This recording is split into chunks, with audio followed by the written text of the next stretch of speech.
Assalamualaikum warahmatullahi wabarakatuh. Kita kembali ke mata kuliah Sistem Informasi Manajemen. Pada ini kita akan melanjutkan materi yang sebelumnya. Kita masuk ke materi yang ke-7, yaitu membahas tentang perangkat dan pengelolaan sistem informasi. Mari kita mulai dengan yang pertama adalah perangkat sistem informasi. Yang pertama adalah yang disebut dengan hardware atau perangkat keras. Di sana nampak ada komputer, printer, dan teknologi jaringan. Sebenarnya masih banyak lagi apa yang ada di hardware. Kemudian yang kedua adalah software atau perangkat lunak. Yang pertama adalah operating system. Jadi setiap kali kita akan menghidupkan komputer, operating system ini yang bergerak seperti Windows, Linux, Novel, Netware, dan lain-lain. Kemudian yang kedua adalah aplikasi.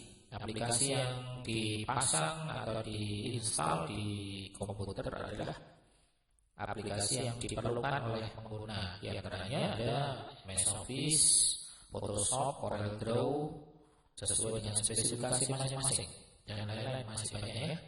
Kemudian yang ketiga utility atau yang membantu, di antaranya ada antivirus, Norton utility, disk software, dan lain-lain. Kemudian yang keempat adalah bahasa pemrograman. Nah, yang dipasang di perangkat sistem informasi, di antaranya ada yang bahasa pemrograman Visual Fox Pro, C++, dan Pascal, serta ada banyak lagi yang lain. Dan yang ketiga adalah brainware atau penggunanya. Ada yang disebut dengan clerical personal atau personal administrasi, personal yang setiap hari menggunakan perangkat sistem informasi. Kemudian yang kedua adalah first level management. First level manager ini ada yang menggunakan setelah kegiatan input dari clerical personal dilakukan, kemudian digunakan oleh first level manager dan staff spesialis. Yang keempat adalah manajemen, orang yang betul-betul memanfaatkan dari sistem informasi yang sudah di input oleh clerical personal, kemudian sudah dianalisis oleh first dan staff spesialis. Kemudian yang keempat adalah data. Perangkat dari sistem informasi yang berwujud data adalah dokumen, bukti transaksi seperti nota, kwitansi, dan lainnya yang sudah diinput oleh personal administrasi. Dan yang kelima adalah prosedur, yaitu manual book atau petunjuk ya, prosedur sistem pengendalian intern. Kemudian dalam pengelolaan sistem informasi, saya gambarkan di sini ada bentuk piramida. Nah, bentuk piramida ini biasanya yang paling bawah adalah yang paling banyak. Nah, di sana operator adalah personel yang paling banyak, yaitu tugasnya memproses transaksi dan merespon permintaan, baik itu permintaan dari pihak manajemen maupun dari customer-nya. Kemudian yang kedua adalah low management. Di sana tugasnya adalah membuat perencanaan, pengawasan operasi, dan pengambilan keputusan. Ini biasanya dia memperoleh data dari operator untuk direncanakan, dikawasi, dan digunakan untuk pengambilan keputusan. Kemudian yang ketiga adalah middle management. Di sana juga tugasnya merencanakan taktis. Nah, bedanya dengan yang pertama tadi yang low management, kalau ini sudah wujudnya taktis dan mengambil keputusan.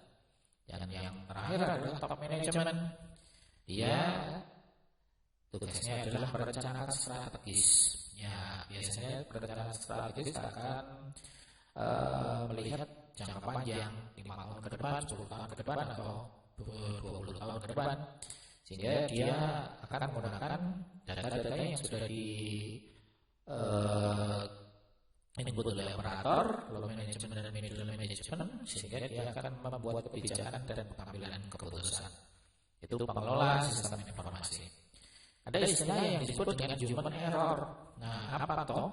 Nah, di sana disebutkan human error adalah metode pengumpulan dan pengukuran data yang tidak tepat. Biasanya orang Kalau dianggap tidak baik atau yang disebut dengan human error adalah dia mengumpulkan dan mengukurkan data yang tidak tepat, tidak sesuai dengan keadaan nyatanya.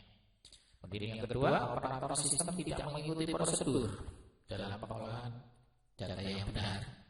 Ya, prosedurnya dilewati dan lain-lain sehingga menyebabkan data yang diinput tidak sesuai dengan yang diinginkan. Kemudian yang ketiga adalah kehilangan data atau data tidak terolah. Nah, ini biasanya karena salah dalam prosedurnya, maka penyimpanan data tidak bisa terekam, apalagi diolah. Terekam aja nggak bisa, apalagi diolah. Jadi kehilangan data. Kemudian pemeriksaan atau pencatatan salah dalam menggunakan dokumen induk. Nah, biasanya ini kalau umpamanya si penggunanya itu salah dalam mengambil dokumen induk, maka berakibat apa? Ya, sistem yang akan berjalan itu tidak sesuai dengan apa yang diinginkan. Kemudian yang berikutnya adalah kesalahan dalam prosedur pengolahan. Nah, apalagi pengolahannya yang salah, nah prosedur salah, maka ya nanti dari data yang sudah diolah akan tidak sesuai dengan apa yang diinginkan. Dan yang terakhir adalah kesalahan yang dilakukan dengan sengaja. Nah, kalau yang ini operator atau yang menggunakan sistem akan betul-betul sudah tidak ditolerir ya, karena disengaja untuk melakukan suatu kesalahan. Kemudian berikutnya adalah sumber daya. Dalam sistem informasi butuh yang namanya sumber daya. Sumber daya itu ada beberapa ya. Di sana yang mengelola adalah manajer. Sumber daya tersebut antaranya satu adalah manusia atau man. Biasanya bisa sebagai operator atau bisa sebagai pengguna sistemnya. Jadi manusia digunakan untuk mengelola sumber dayanya. Kemudian yang kedua adalah money atau uang. Ketiga adalah material atau bahan bakunya. Kemudian yang keempat adalah mesin, termasuk komputernya ya, mesin termasuk fasilitas dan energinya. Kemudian di sana ada metode atau cara pengolahan atau penggunaannya.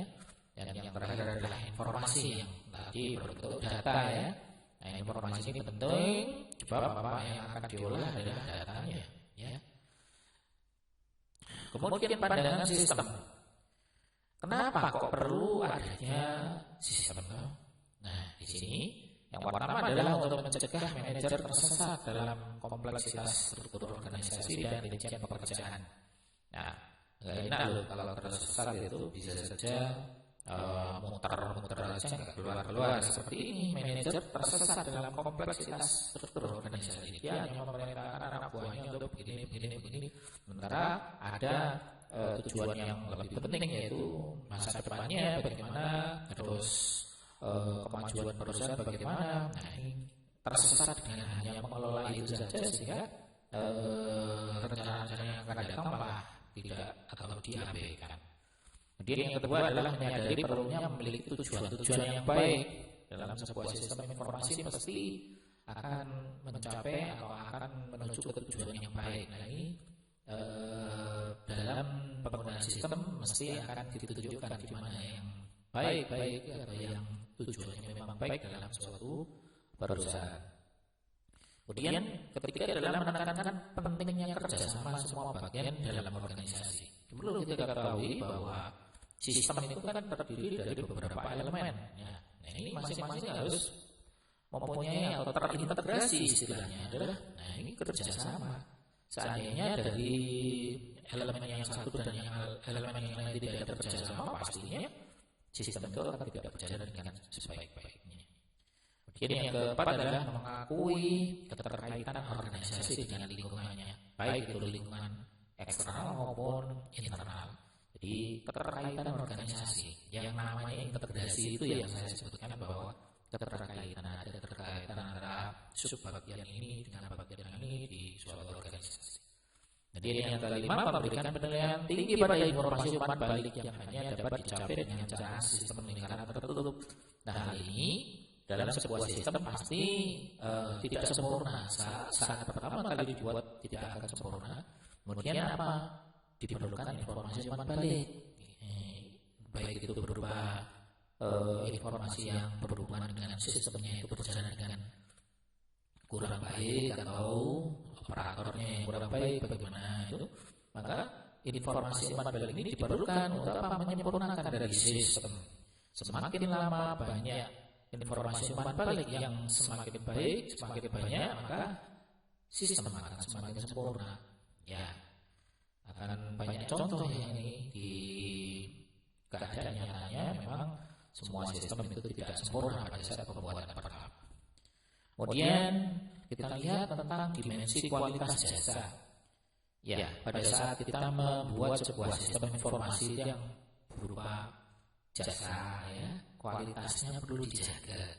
Yang pertama, pasti hasil dari baik itu pembuatan sistem atau berupa jasa itu harus berwujud, ya, berwujud. Kemudian yang kedua, andal atau terbukti keandalannya. Yang ketiga, responsif. Jadi bila suatu saat ada sesuatu yang perlu diperbaiki atau responsif, segera dilaksanakan. Kemudian yang ketiga, yang keempat adalah kepastian itu. Ya, kalau janjian dan lain-lain itu harus pasti di mana waktunya, dan itu penting, ya. Yang kelima adalah empati. Empati itu adalah saling menghargai. Jadi empati mempunyai perhatian. Atau diperhatikan keinginan daripada konsumen seperti apa, maka segera ditepati. Sehingga akan berakhir bahwa kualitas jasanya akan semakin baik. Jadi apabila kita melakukan suatu hal yang berhubungan dengan jasa, 5 hal ini yang perlu diperhatikan. Nanti pastinya kalau sudah kelima ini dilaksanakan, konsumen akan merasa bahwa ini berkualitas, gitu ya. Kemudian manajemen kualitas dalam jasa sebuah sistem informasi ini kita lihat dari yang pertama adalah caranya mengidentifikasi pelanggan. Sistem informasi itu butuhnya apa? Kalau saya ini perlu ini ya, pada saat diinput ini yang diinput, nanti keluarnya atau outputnya nanti keluarnya hasilnya ini. Nah, itu harus diidentifikasi dulu. Kemudian yang kedua, setelah diidentifikasi, didefinisikan kebutuhan kualitas pelanggannya. Nanti kualitas pelanggan atau pelanggan membutuhkan apa? Misalnya, butuh print-printan nota misalnya, ya itu harus ada. Nah, ini didefinisikan, ya. Kemudian yang ketiga adalah menetapkan metrik kualitasnya. Jadi kalau nanti pada saat outputnya itu yang keluarnya ini harus jelas, kualitas dari informasi yang disampaikan itu harus betul-betul sesuai dengan yang diinginkan. Pak, ini notanya kok nggak ada jumlahnya, nah ini kan bahaya. Nah, ini perlu ditetapkan metriknya. Kemudian yang keempat, mendefinisikan strategi kualitas sistem informasi. Didefinisikan. Jadi kalau setelah diidentifikasi, didefinisikan kebutuhan kualitasnya, kemudian ditetapkan metrik kualitasnya, kemudian didefinisikan strategi kualitas sistemnya. Nanti apakah ini akan cukup dalam outputnya atau pada saat input juga cukup sejauh itu, perlu didefinisikan pada pelanggannya strategi kualitasnya seperti apa. Kalau ngomongnya ini kurang bagus, harus ditingkatkan. Nah, ini perlu didefinisikan. Yang kelima adalah menerapkan program-program kualitas sistem informasi yang sudah didefinisikan, diidentifikasikan, ditetapkan, kemudian diterapkan program-program yang sudah ditentukan tadi, diterapkan, dibuat, kemudian yang terakhir dikontrol, ya, memantau kinerja kualitas sistem informasi, yaitu dengan dipantau apakah sudah berjalan sesuai dengan yang diinginkan. Kalau belum, ada perbaikan-perbaikan. Kalau perlu kurang atau perlu ditambahkan atau ada yang terlalu banyak, nah, ini harus dipantau, ya, kinerjanya. Nah, kerugian apabila kita memberikan kualitas yang buruk ini sangat merugikan kita ya. Pertama, kehilangan bisnis. Ini sudah nggak dipercaya ini, pesennya begini, keluarnya begini. Contohnya kalau kehilangan bisnis seperti itu ya, jadi besok sudah tidak dapat kerja lagi gitu ya. Kemudian ada tuntutan hukum lah, yang paling berat lagi kalau mamanya janjinya begini kok keluarnya begitu. Dituntut di muka hukum bahwa ini tidak sesuai dengan keadaannya. Nah, biasanya kalau sudah ke ranah hukum, pastinya ada sesuatu yang tidak baik di sana ya. Kemudian yang ketiga adalah kehilangan produktivitas. Jadi produktivitas kita terganggu karena sudah berpikir tentang kualitas yang kita sampaikan, yang kualitas sistem informasi yang kita buat sudah capek-capek kita buat, ternyata kurang baik, buruk. Nah, produktivitas kita jadi terhambat dari itu. Kemudian muncul biaya-biaya ini yang tidak kita inginkan, bahkan biaya ini akan mengganggu dari pemikiran kita, biaya kegagalan. Gagal untuk bisa memberikan pelayanan yang sebaik-baiknya. Jadi kan bagaimana caranya untuk supaya pelanggan tidak menyampaikan ke orang lain. Nah, ini ada biaya penilaian dan biaya pencegahan. Jadi butuh biaya banyak ternyata setelah kita melakukan kualitas yang buruk. Kemudian apa yang disebut dengan komputerisasi atau yang biasa orang kenapa kok butuh komputerisasi? Nah, yang pertama adalah mengapa komputer perlu komputerisasi? Apa keuntungan penggunaan komputerisasi? Apa beda pengolahan data manual dengan komputerisasi? Mari kita jelaskan satu-satu. Mengapa perlu komputerisasi? Karena keinginan bisnis yang berkembang. Semakin bisnis kita berkembang, pasti butuh yang namanya komputerisasi. Karena apa? Tidak akan bisa ditangani oleh manual. Semakin banyak, semakin kompleks gitu ya. Apabila dikerjakan dengan komputer, maka semakin efektif, semakin efisien, dan semakin lancar gitu ya. Kemudian yang kedua adalah kebutuhan proses pengolahan data yang segera dan terus-menerus. Nah, ini kalau umpamanya kita menggunakan manual, masih mengolah datanya, ini akan membutuhkan waktu yang lama dalam pengolahan data yang banyak gitu ya. Tapi kalau umpamanya sudah menggunakan komputerisasi, pengolahan data yang semakin banyak, maka dia akan segera bisa ditangani secara terus-menerus. Karena apa? Ya, sistemnya sudah berjalan secara otomatis.